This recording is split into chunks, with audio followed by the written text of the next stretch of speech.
Hey guys, welcome back to Yanasa TV. Today I wanted to talk about beef prices and what is happening that is making beef prices go through the roof. If you guys have been paying attention to inflation numbers, you probably saw that in June, overall inflation actually dropped a little bit, which is, I guess, positive after having about a 40% increase in a lot of the goods and services we enjoy over the past several years. But US beef prices actually went up over 6%, 6.3%. Since 2021, okay, beef prices have gone up 38%. That's a very short period of time if you think about it. Within 4 years, we've seen beef prices soar 38%.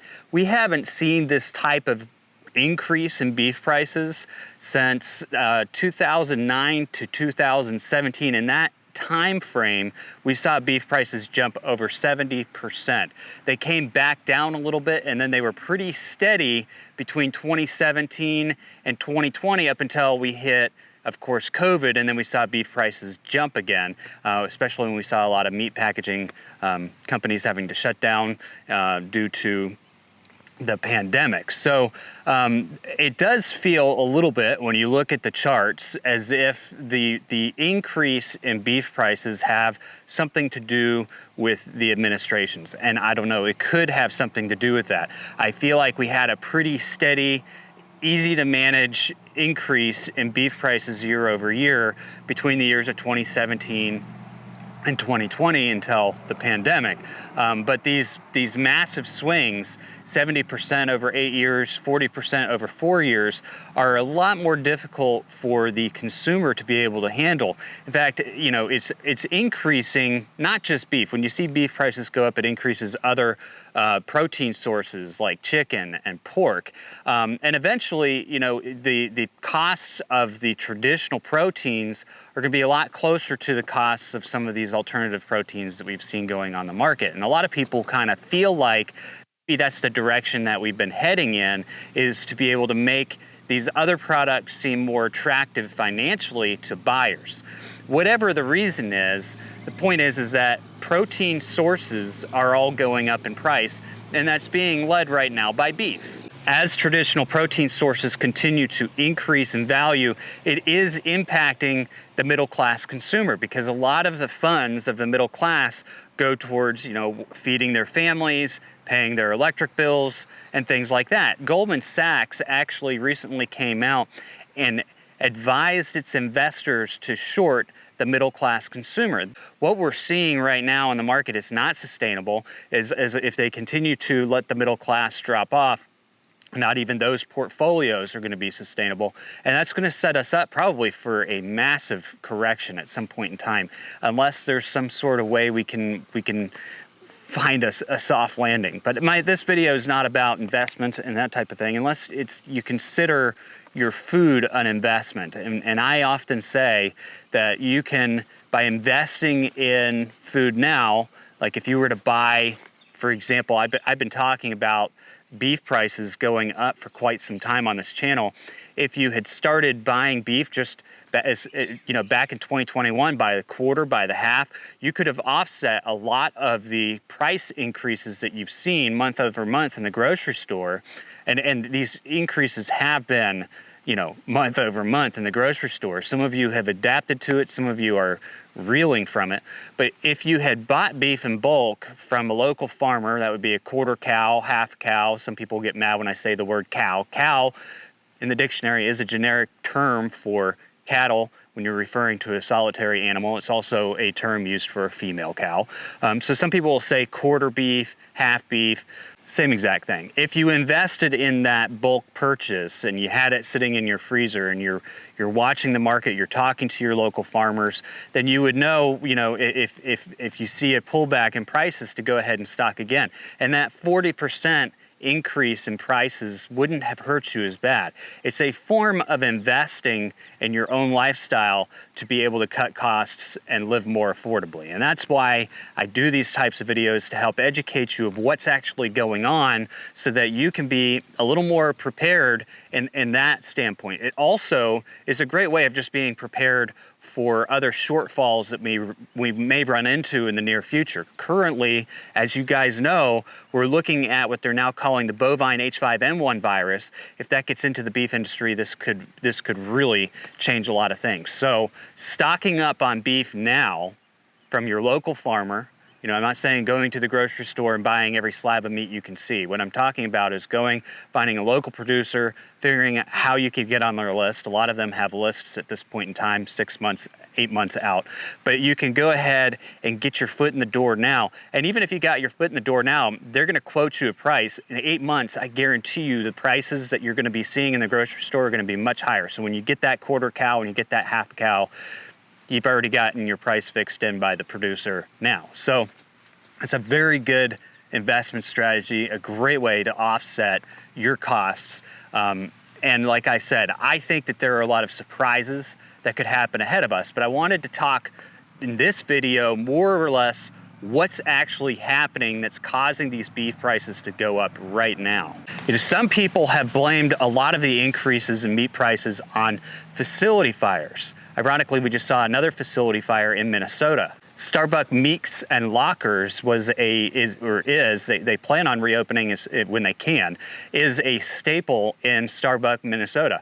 They have been for years providing local farmers and local buyers with an opportunity to buy local meat products. As seems to be the case with a lot of these fires, after closing, there was an accidental fire that burnt the place down. There have been, you know, a lot of these types of fires over the last few years. A lot of people have reported on them. A lot of people have had different suspicions about them. I don't necessarily feel that that is the only thing that's contributing to beef prices or meat prices in general going higher. You also have to look at some of the large production facilities shutting down, because we have seen an increase in government spending into some of these smaller meat houses. In fact, right there in Starbuck, just a little outside of town, they actually have a USDA facility that was just expanded 12,000 square feet. So a lot of these people that were going to the state inspected facility can now go to that USDA facility and have their cows processed. So the expansion of some of these facilities has been good. It hasn't been enough to really meet the demand out there. There's a lot of farmers who are still on wait lists to get animals processed, who are still having a hard time taking their product directly to the consumer. And that's where I think that this whole program has had a major shortfall. There's not enough investment in that area, but offsetting that investment to a greater capacity is the shutting down of meat production facilities across the country by some of the largest producers like Tyson. As we know, Tyson has been in this transition phase where they've been reducing the amount of meat packaging facilities that they have, while also increasing alternative protein facilities across the United States. In that process, they've also been hiring a lot of immigrants that have come across the border while shutting down facilities that had U.S. workers in them previously. So, and a lot of these workers is not a racist thing. A lot of them are Hispanic, whether they're U.S. or illegals. They're all being impacted in different ways by this transition phase. And I think that a lot of that transition phase I'll get into in a little bit here, but we are working on policies here in the U.S. and globally to track emissions in their supply chain all the way down. If you look at JBS, for example, and I did a video on this earlier this year, JBS went out and said, okay, well, everybody else is reducing their production facilities. We want to go out and we want to increase our production facilities. And the state of New York Attorney General actually sued JBS for setting an emissions goal 20 years into the future, saying they couldn't possibly reach that goal because they couldn't possibly control their emissions down their supply chain because they are working with farmers. Groups like Tyson are doing the opposite. They're trying to move away from working with farmers. They're looking more into these alternative protein sources. To Tyson, it's a way of expanding their portfolio. A lot of people think maybe there's something else to do with it. You guys are welcome to leave your comments on what you feel about that down below. Some people have been blaming a lot of the food price increases on food recalls. And it's no secret that we are on a record year for food recalls here in the United States. I did a video on this not too long ago talking about the number of recalls that we've seen and how much they've increased year over year and what we can expect from this year. I think this year we'll see a record number of food recalls. Is it because the inspections are different? I don't know. I don't know if they've, invested more money in the FDA, because again, the USDA seems like it's had less recalls. The FDA seems like it's had more recalls. There were also some legislations passed that gave the FDA more control over recalls. But the point is that recalls have been going up, and beef recalls have been going up as well. There's actually Newsweek posted a beef alert map for beef recalls, because apparently beef was shipped in from the Philippines and made it into some Argentina beef products and some other brand products on the store shelves. Or maybe it hasn't made it to the store shelves yet. They're trying to stop it before it gets to the store shelves, but it's made it out to the retailers. So they've put up this map. North Carolina is one of the places. There's a lot of different states involved in this beef alert that has gone out from Newsweek. And, so far they haven't heard of anything happening, but it's illegal to import beef from the Philippines. So I'm not even sure how the beef got here. It reminds me of a similar recall last month in June, where 20,000 pounds of beef were recalled from a South American company that had imported beef from South America and kind of skipped the inspection process on 20,000 pounds of beef. How does that happen?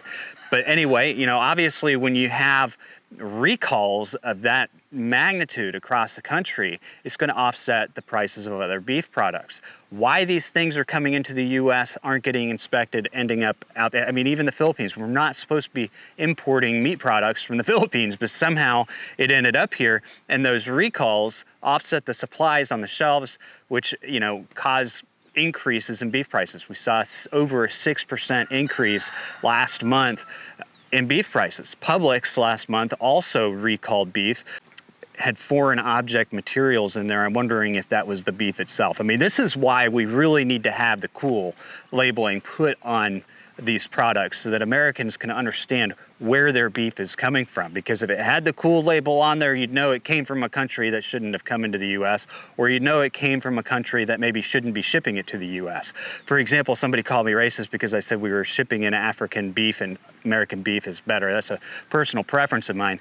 But I also think that you have to look at the flip side of that coin. There are starving children all across Africa, children rolling up mud balls in Sudan and eating them because they are starving, and they're shipping their beef to the United States. Let's think about that real quick. Who's the one killing the kids in Africa?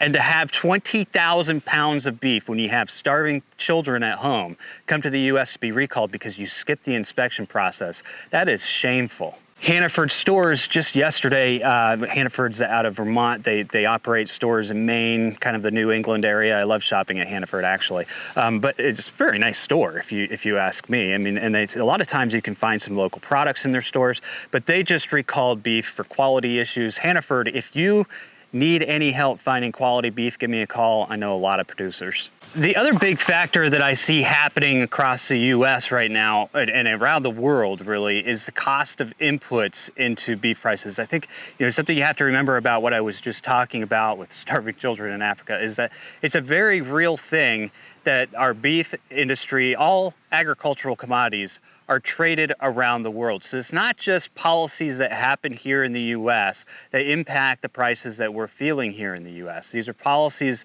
that are enacted all around the world. If you look at the Netherlands, for example, the governments there were trying to cut back by at least a third of their cattle producers in their country. Now, with recent elections, a lot of that is being pulled back. We'll have to see how the new government can manage to make some progress in that direction. The Netherlands was part of the WEF Food Hub program, and I'm not sure, what's going to end up happening there in the long term, but right now it seems as though they're getting a little more control over the situation, trying to roll back some of those those overreaching policies that the government was kind of throwing out there on some farmers. But I don't think we're done seeing the end of farmer protests. Down in Scandinavia, in Denmark, they actually just added a $100 per cow carbon tax to all the cows there. So this is the type of stuff, and when you see these policies enacted over there, and I'm sure the carbon tax is going to make its way around the world. I mean,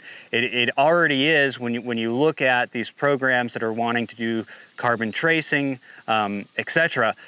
You're going to end up seeing these carbon taxes move at least to a lot more countries than Denmark. And so that will ultimately have an impact on what we pay for beef prices in the grocery store, because it is a global commodity.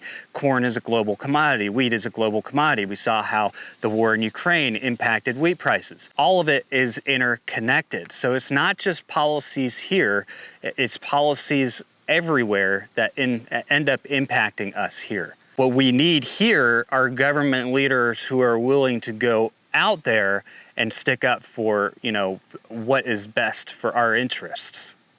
I don't feel like we necessarily have that right now, but what I feel like we have right now are a lot of politicians who are trying to appease those interests and bring some of those policies here to the US. And if this were to happen all at once, believe me, you'd be paying a lot more money for beef, chicken, pork, all of your traditional proteins, as well as just about anything else on the grocery store shelf. Overall, I think we've seen feed prices decline a little bit since 2022. Part of that is fertilizer prices have pulled back considerably since 2022, and fertilizer is still high compared to where it was prior to 2022, but it has definitely come down. So if you're starting to see a decrease in feed prices, I'm still concerned about corn. We're not gonna know completely what's going on in the corn market until we see the on-farm progress reports that come out generally towards the end of August into September, as the crops are getting nearer to their time of completion.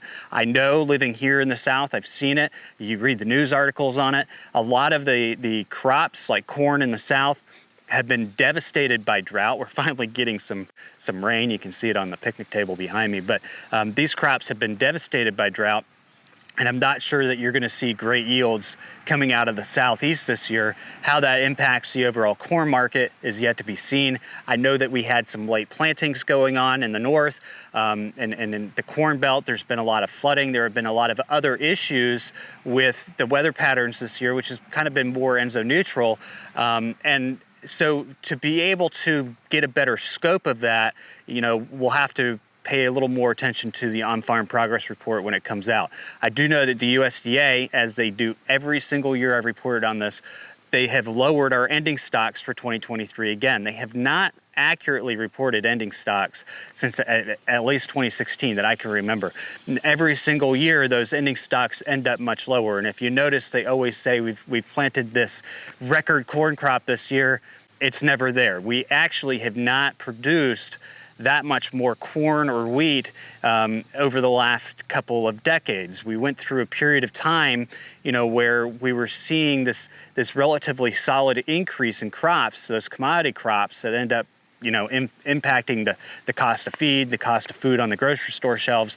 And then we've kind of seen that kind of taper off. It's almost leveled out a bit. And the demand has continued to go up. So that has an impact on a lot of the prices in the grocery store. It has an impact on fuel costs. It has an impact on all the things that end up, going back into the feed market with cattle as well. So the input costs have definitely gone up. If you look at a recent ruling for California, Nevada, and Arizona farmers, they're actually going to be being paid not to water alfalfa and hay crops. And what that's going to do, it's not going to kill the crops. They'll probably be able to survive. I mean, if you look at the fields behind me, we've been in drought. They're browned out. The cows are still out there munching away on them. My yields are not as high as they normally would be. I don't have a lot of cows out there. That's why there's so much grass still.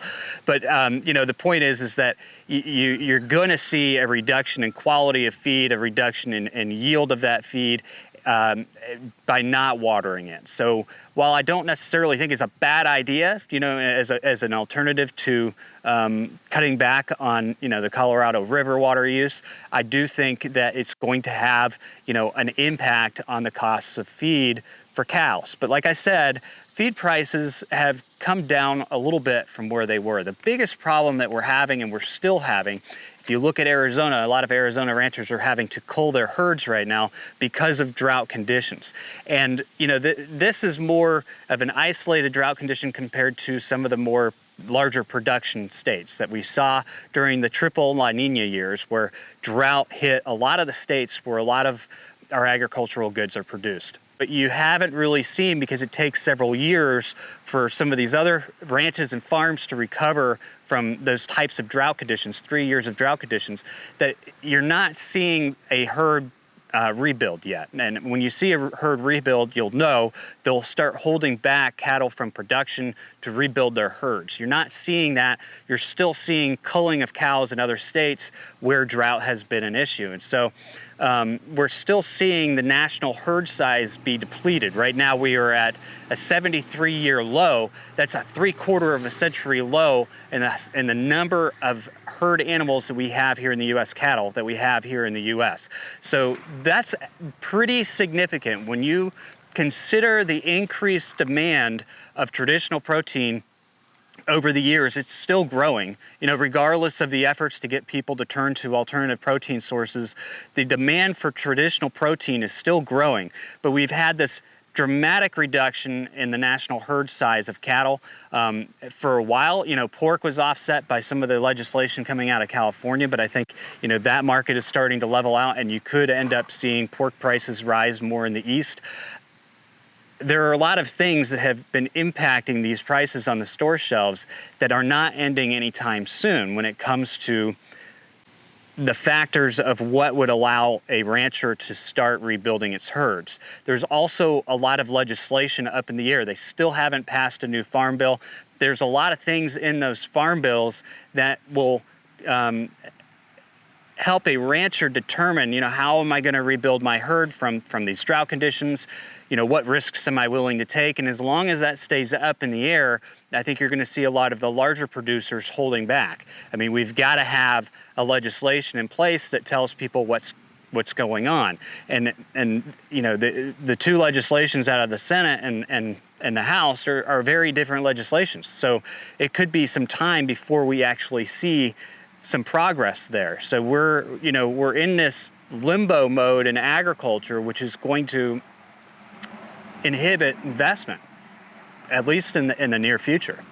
So I don't see right now an end in sight to the current beef prices. What we've seen so far in the last 4 years correlates with what we've seen in the presidential term of 2009 to 2017, but I don't necessarily think it's limited to that. I think that there's a lot of up in the airs of what's going on out there. I think there's a lot of global legislation that's impacting feed costs, fertilizer costs, including the meat market in and of itself, the supply of the meat market. And people have to realize that a lot of these regulations that you see going on around the world, Americans are rich, right? Our food prices would be substantially higher if other countries could compete with us. There are countries around the world, Ethiopia, people talked about 1 million people dying there from starvation. Nobody's talking about the 2.5 million people expected to die this year in Sudan. I mean, this is an increasing problem, and it is coming from, in my opinion, overreach and overregulation of farmers globally. I mean, this is on a global scale. Here in the United States, I don't want to discount the efforts of those in government who are actually working diligently to make sure that we can still feed our people and that we're passing laws that are fair to everybody. But there are groups out there who have taken a completely different standpoint. Many of them have funding and are funded by these alternative methods, these patented protein products, and there's a lot of money in that. There's a lot of money to be had. There's a lot of control to be had if you can move in that direction. And it's not just them. You have the climate change groups that are arguing that ruminants are bad for our environment, even though they've existed here longer than many of us. The point is that as a global economy, all of these different things are impacting us. So you have to pay attention to what's going on globally. And the environment right now tells me that beef prices are going to continue higher for the foreseeable future. And I think that they'll continue higher for the foreseeable future, regardless of who's in office. I do think that there's more that we can do in combating some of those global regulations or keeping them out of impacting the U.S. marketplace. And I don't necessarily think anybody's doing anything about that right now. The other issue that I see us having is that we're transitioning back to another La Nina. And if you follow solar cycles, if you follow the things that impact the Enso cycle. It's not impacted by climate change. Nobody has ever refuted that. I mean, everybody agrees that the Enso cycle is largely impacted by, you know, our solar cycle, what the sun is doing. If we end up in a period of time where we see more La Niñas, that's going to dramatically impact the way that we can have agricultural production and yields here in the United States. We've already seen what happens with 3 years La Nina. We've had 1 year of El Nino. We're kind of in that neutral phase right now. We're heading into La Nina, and La Nina, that would be the fourth in 5 years. It's going to have an impact, a further impact on beef prices. When they do start to hold back to rebuild herds, the beef prices are going to go up more than they are going up now because they're still culling. Okay, Arizona's culling. There are other states that are culling due to drought. So when they do start to hold back to replenish those herds, beef prices are going higher, which is why, again, I'm coming on here and telling you guys, you can offset. It's an investment strategy, okay? And it's not one where you're going out and buying stock, you're not buying options, you're not doing any of that. What you're doing is you're buying a real product, you're putting it in a freezer in your house, and you're replenishing parts of that product depending on what the market is doing. You could ride out this storm of high meat prices, and eventually, you know, hopefully we see either a correction that is suitable for everybody, or, you know, at least a leveling out of prices where we can, you know, eventually adapt up to that with income levels. But right now, it doesn't seem like the trend is going to change anytime soon. So if I were you, I'd get out there and I would find a local farmer. I'm not telling you to go to the grocery stores. I'm not encouraging people to push beef prices up in the grocery store. What I'm encouraging you to do is find a local farmer, figure out what you could do to get on their list, to get a quarter cow, half cow, whatever it might be, and start investing in your food supply. And like I said, there are other things going on right now that I have concerns over. And if I mention them, I'm going to be like pinpointed as some sort of conspiracy theorist.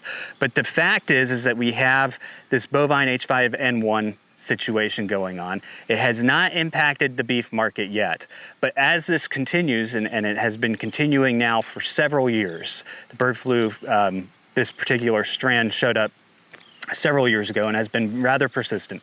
If that ends up making it into the beef supply, it will ultimately impact the prices you pay in the market, the availability of meat, and it will impact the availability of all other traditional proteins. Some of you might say that that's the point. I don't know, but it is a concern of mine that we could see this end up impacting beef prices even further. Anyway, guys, until next time, stay safe and remember, defend the right to farm.